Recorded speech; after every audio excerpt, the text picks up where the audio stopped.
Pada suatu malam di hari Selasa 9 November 1994, berlokasi di atas Cosita, Jalan Timbers Trail Drive, ada seorang wanita bernama Farah Fratta, 33 tahun, pulang ke rumahnya di malam hari setelah selesai memotong rambutnya dari salon. Dia mempunyai 3 orang anak, yang mana anaknya ini sedang bermain dengan ayah mereka bernama Robert Fratta. Sepulang ke rumah, setelah dia membuka pintu garasi rumah, Farah dikejutkan dengan kehadiran seorang pria tidak dikenal mengenakan masker ataupun topeng keluar dari pintu garasinya dan menembakkan peluru di kepala Farah. Farah teriak dan terjatuh di lantai garasi saat itu.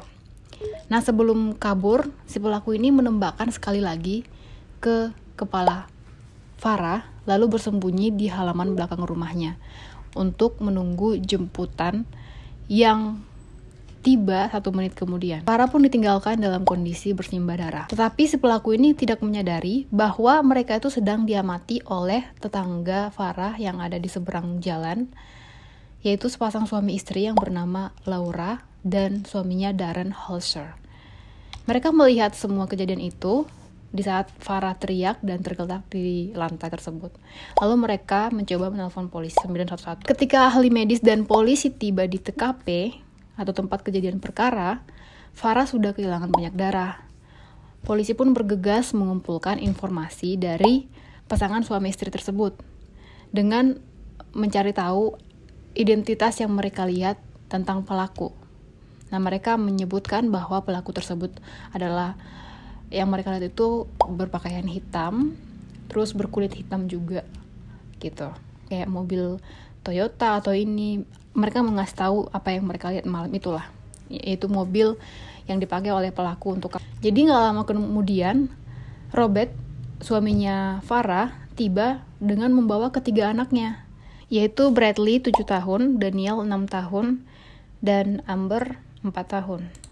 Saat itu polisi meminta Robert agar datang ke pos polisi untuk dimintai keterangan malam itu juga.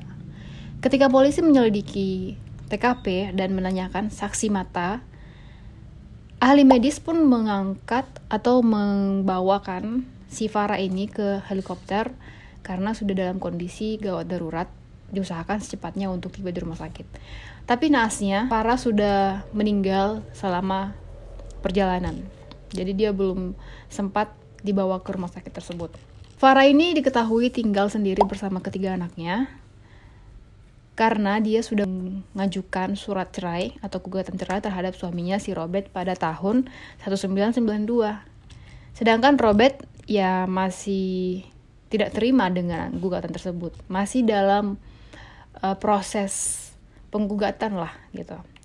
Perceraian ini pun semakin rumit atau semakin keruh, kayak nggak ada solusi di saat Farah sudah menuangkan kata-kata yang dia nggak suka tentang suaminya, yaitu si Robert itu memiliki penyimpangan seksual yang membuat istrinya ini sudah tidak nyaman untuk bertahan.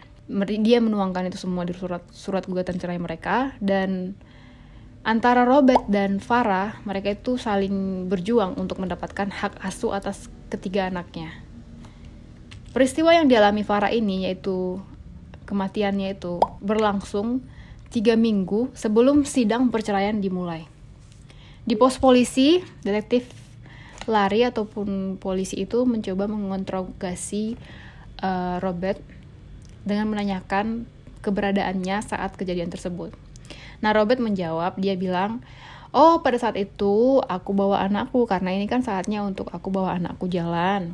Terus aku bawalah mereka ke gereja. Kami di gereja kok sore itu," katanya. Nah, melihat gelagat ataupun sikap dari Robert Fratta yang tidak menunjukkan rasa sedih atas pergian istrinya, pun gelagatnya itu kayak orang yang nggak kaget. Masih orang kan kalau kehilangan seseorang itu pasti kayak trauma, terus banyak diam, masih merenung kenapa ini terjadi gitu kan. Tapi mereka tidak menemukan hal itu di diri Robert, malah orang yang senang gitu.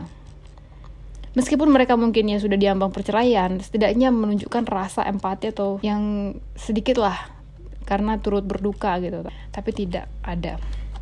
Saat ditanyai, detektif tersebut menyadari bahwa Robert ini terlihat angkuh atau sombong dan terlihat kayak penuh tipu muslihat banyak. Nah, sewaktu proses interogasi diketahui bahwa Robert ini kan tidak ada rasa penyesalan ataupun rasa sedih atas kehilangan istrinya. Dia bahkan tersorot kamera tersebut sedang memainkan mata dan senyum-senyum gitu. Dia juga bilang, ya ngapain juga aku shock ataupun kaget dengan melihat kejadian itu. Bisa aja kan istriku itu ada terlibat sindikat narkoba terus dia jadi korbannya. Lagian udah di pernikahan kami itu sudah nggak ada sama sekali kasih sayang ataupun keromantisan, sudah nggak ada ikatan cinta lagi, sudah renggang, kata dia gitu. Terus kan ditanyain sama detektif ini, apa yang akan terjadi jika seorang istri dibunuh? Terus apa jawaban Robert Frata saat itu? Dia bilang, ya tergantung keadaan sih. Apa alasan atau motif dibalik itu semua, pasti ada alasannya kenapa istrinya harus dibunuh. Nah, di saat itu juga detektif ini ataupun polisi ini yakin banget bahwa pelakunya adalah Robert dengan menemukan jawaban seperti itu. Nah, setelah mendapatkan izin dari Robert, polisi pun menggeledah mobilnya Robert. Di dalam mobil itu diperiksa ada buku telepon yang berisikan nama-nama temannya dan juga alamat mereka. Ada juga di sana amplop yang berisi uang senilai $1.000. Kalau dirupiahkan itu di tahun 1992, 15 juta itu udah banyak banget ya. Nah, uang itu dipakai untuk yang katanya, setelah ditanyain Robert, kata dia itu uang untuk pemasangan karpet di rumah. Tapi karena polisi merasa itu ada yang janggal, mereka meyakini bahwa kayaknya uang ini adalah suatu petunjuk gitu. Menurut kalian uang itu untuk apa coba? Segepok uang di dalam mobil sebanyak itu jarang kan ada orang yang punya gitu. Apalagi untuk masang karpet kayaknya nggak masuk akal buat polisi. Bagaimana menurut kalian? Nah, itu jawaban dari Robert. Terus mereka, para detektif itu meyakini uang itu bisa saja untuk upah orang bayaran yang dipakai untuk membunuh istrinya Robert. Atau mungkin itu udah uang susulan setelah dikasih yang uang muka, lalu ini sisanya setelah selesai gitu. Saat daftar orang-orang yang ada di buku telepon itu dihubungi oleh polisi, mereka juga bersaksi sih. Mereka bilang bahwa, oh iya, kami pernah ditanyain sama Robert apakah kami bersedia untuk membantu dia mengeksekusi istrinya. Tapi kami yakin itu kayaknya main-main, nggak serius, karena kan Robert ini orangnya banyak bercanda. Dia juga dikenal disukai banyak orang, disukai teman-temannya. Dia kan seorang polisi gitu kan, mantan polisi lah. Nah, saat itu dia juga banyak aktivitasnya itu di gym, tempat kebugaran. Jadi mungkin dia juga seorang pelatih gitu. Nah, di saat ditanyain di tempat gym itu, mereka mengatakan seperti itu. Sering juga ditanyain, kamu mau nggak bunuh istriku gitu. Pertanyaannya seperti itu, tapi mereka nggak nyangka bahwa hal itu serius. Mereka menganggap, udahlah itu cuman seloro aja, bercandaan dari Robert gitu. Meskipun nggak lucu ya kalau bercandaan seperti itu. Lalu, saat polisi menanyakan orang-orang di gereja saat itu, gereja yang dia bawain ketiga anaknya itu, ada ibu-ibu ya, ibu-ibu tua yang menyaksikan. Mereka bilang, iya kami melihat ada Robert di sini. Tapi waktu itu malam itu Robert ini kebanyakan main HP, main telepon. Ponselnya tuh kebanyakan main ponsel dia. Jadi kami nggak tahu dia tuh sebenarnya maksudnya apa ke gereja ini, apa untuk telepon-teleponan atau apa. Dia tuh sibuk main lihat HP. Terus anaknya juga yang sulung, yang berusia 7 tahun bernama Bradley, juga mengatakan hal yang sama. Iya, aku melihat bapakku itu mondar-mandir aja pakai HP, juga telepon di gereja juga dipakai. Nah, saat itu kan sudah petunjuk nih ya. Oh, berarti telepon gereja juga dipakai sama si Robert. Lalu diceklah telepon keluar dari telepon gereja itu. Dan juga telepon masuk yang ada di situ, dan juga pokoknya apalah telepon-telepon jejak telepon itulah. Dicek riwayatnya, dicek sepanjang malam itu, ternyata ada telepon keluar, ada juga telepon masuk. Telepon keluar itu menuju seorang wanita bernama Mary Jeep, dan juga ada telepon masuk dari telepon umum, telepon yang bisa dipakai di pinggir jalan gitu ataupun di tempat supermarket. Saat ditanyain si Mary Jeep yang nomor telepon yang dihubungi itu, Mary Jeep ini nggak ngomong apa-apa, dia nggak berkutik, dia mencoba untuk diam, dia nggak berusaha untuk berkontribusi dengan polisi. Sampai akhirnya setelah November nih ya, di tanggal 1 Maret 1995, polisi pun mencoba untuk menyeret si Mary Jeep ini. Si Mary Jeep ini kan ketakutan. Kenapa? Aku dituduh. Iya, kamu dituduh karena tidak kerjasama dengan baik dengan polisi. Nah, saat itu juga dia bilang, baiklah aku akan bersaksi, aku akan menceritakan semua yang aku tahu. Tanggal 1 Maret 1995 itu, Jeep mengabarkan bahwa kekasihnya ataupun pacarnya yang bernama Pristas merupakan teman dari Robert. Mereka itu kenalnya dari tempat olahraga, yaitu gym. Mereka 6 bulan sebelumnya sudah bekerja sama juga untuk melenyapkan istri Robert. Dengan Pristas itu hadir di rumahnya Farah dengan menggunakan alat setrum atau namanya taser. Tapi untungnya karena teriakan dari anak-anaknya dan juga istrinya ini mencoba untuk mengusir dari si Pristas pun gagal untuk mengeksekusi Farah saat itu. Itu 6 bulan sebelumnya, itu ada penyerangan. Tapi karena Farah waktu itu tidak tahu siapa pelaku itu, karena juga pakai topeng, dan dia juga tidak punya bukti yang konkret untuk polisi, dan kasus itu pun ditutup karena kurangnya bukti. Nah, diabaikan. Lalu si Mary Jeep ini juga membawa satu nama bernama Howard Gideff. Howard ini adalah seorang pria yang berusia 18 tahun, masih muda. Mereka merupakan tetangga dari si pria ini, si Howard ini gitu.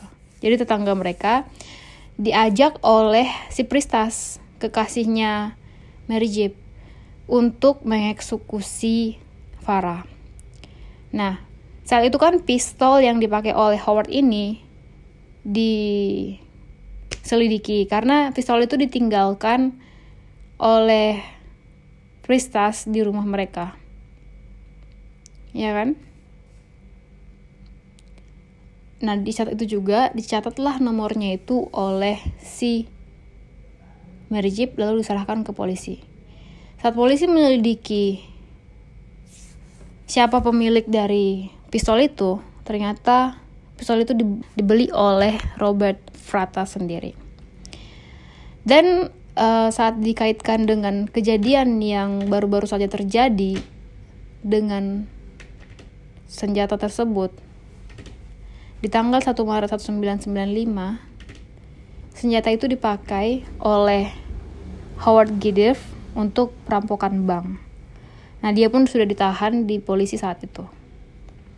Karena melihat adanya kecocokan, si Howard ini pun ditarik kembali ke kasus sebelumnya, yaitu kasus di tanggal 9 November itu, tentang eksekusi Farah.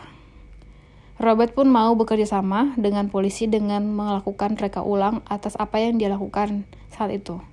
Jadi di jam 3 pagi, dia reka ulang di tanggal 8 Maret 1995. Dia mengatakan bahwa awalnya dia sudah mencoba untuk nelpon Robert karena dia sudah nunggu 20 menit. Dia mengatakan, kayaknya istri kamu belum pulang deh, aku balik aja ya. Terus Robert meyakinkan agar menunggu sebentar lagi, pasti istrinya pulang gitu. Nah, saat itu kan di gereja, telepon itu dihubungi oleh si Howard ini, yang mana dibantu oleh Pristas juga. Pristas menyetir mobil untuk membawa dia ke tempat itu. Nah, saat sudah tiba, Farahnya itu di garasi sudah ditunggu oleh Howard, dan langsung setelah turun dari mobil tembakin kepalanya. Karena dilihat masih bergerak, yaudah buat yakin aja nih, buat pasti aja ditembak lagi kedua kali. Nah, setelah itu untung aja ada tetangganya yang di seberang yang melihat semua kejadian itu. Kalau enggak, ya mungkin enggak akan ketahuan siapa pelakunya gitu. Masih ada aja saksi mata yang sangat membantu untuk mengungkap kasus ini. Lalu Pristas diangkat, ditahan gitu. Awalnya dia menyangkal ikut bekerja sama dengan kejadian tersebut, tapi karena sudah dipastiin sama polisi, dia pun mengaku dan ditahan di tanggal 13 Maret 1995. Dia mengaku ditawari oleh Robert itu sebuah mobil Jeep apabila rencana ini berhasil dilaksanakan. Tanggal 21 April 1995, Robert ini ditahan dan diberi hukuman mati. Dan dia juga dijuluki orang yang mempunyai penyimpangan seksual. 13 tahun kemudian, di tahun 2009, mencoba untuk kasus ini diaju banding agar memberikan keringanan hukuman atau membebaskan Robert, tapi sidang itu pun ditolak dan Robert tetap diberi hukuman mati. Hingga tanggal 10 Januari di tahun ini, 2023, Robert diberi suntikan mati yang berisi lethal injection. Coba kalian bayangin deh, seorang pria yang merekayasa atau merencanakan sesuatu dengan seperti ini, pembunuhan seperti ini terhadap istrinya. Kalau sudah tidak suka ya tinggalin aja, tapi ini tidak, dia merasa dia harus merencanakan itu supaya dia puas. Bahkan setelah kejadian tersebut, dia masih berani mengumbar senyum dan main mata di kamera, bukan menunjukkan rasa sedih atas kehilangan istri meskipun sudah diambang perceraian. Nah, diketahui juga oleh psikolog, ahli pembaca gitu, Robert ini mengidap penyakit gangguan kepribadian narsistik, atau disebut di mana kondisi ini merupakan gangguan di mana seseorang menganggap dirinya sangat penting dan harus dikagumi. Pengidap ini selalu merasa dirinya lebih baik. Ciri-cirinya itu ya merasa dirinya lebih spesial dibandingkan dengan orang lain. Lalu hidup di dalam dunianya sendiri. Jadi nggak ada orang lain lah gitu. Butuh diberi pujian terus-menerus. Berasa berhak mendapat segalanya. Tidak pernah memikirkan perasaan orang lain. Dan gemar mengintimidasi orang lain. Kayak membuli, mengecilkan orang lain. Jadi kalau misalnya itu tidak berhasil, ya mereka akan merasa itu gagal dan mereka akan mencoba sampai sebisa mungkin agar itu dia puas dengan apa yang dia harapkan gitu. Itu ciri-cirinya, dan ya pokoknya ada psikonya juga lah, psikopat kita. Oke guys, turut berduka cita terhadap keluarganya dari Farah, yaitu anak-anaknya kehilangan ibunya dan orang tuanya juga. Tapi ya itu juga, si Robert sudah meninggal di sel itu usia 65 tahun. Bagaimana menurut kalian tentang kisah ini guys? Komen di bawah ya. Thank you for watching. Sampai jumpa di video berikutnya. Bye bye.